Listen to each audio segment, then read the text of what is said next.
MT-škių fanai MT-09 pirmos kartos.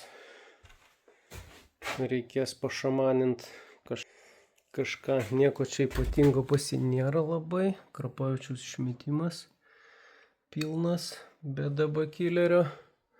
Katalizatoriaus nėra. Šitam mocui CO nematuoja, per senas jisai šitam reikalui. Jau jam yra darytas flešas, jeigu flešas vadinamas nuotoliu. Kažkada bandėm daryti, bet liktai kažkokių niuansėlių išlindo, sakė, kažkokiam diapazone patrūkčioje, pasitampo liktai. Tai žiūrėsim, pasimatuosim, dėl ko čia jis tą dalyką galėtų daryti. Aišku, tas trūkčiojimas ne visada dėl to flešo.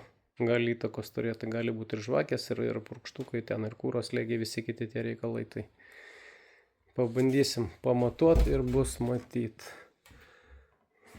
Tai vat, šitie mocai yra apriboti. Galios perdavimas toks nelogiškas padarytas iš gamyklos, tai nežiūrėjau.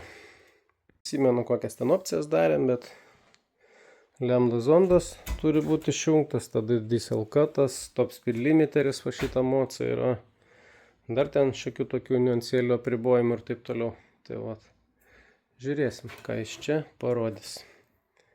S-drive'as baigtas, Yamaha pabaigta, viskas sklandžiai. Savininkas minėjo kažkokius ten patrūkčiojimus. Nu, dabar kaip ir aš nieko nejaučiu, prieš tai nevažiavau. Nebuvo kada. Dabar viskas ok. Kreivės priseksiu, palyginimui yra pilnas originalas, taip kaip vat būtų pas jūs gamykliškai, ir po atliktų darbų maksimali galia. Tai va, tiek žinių.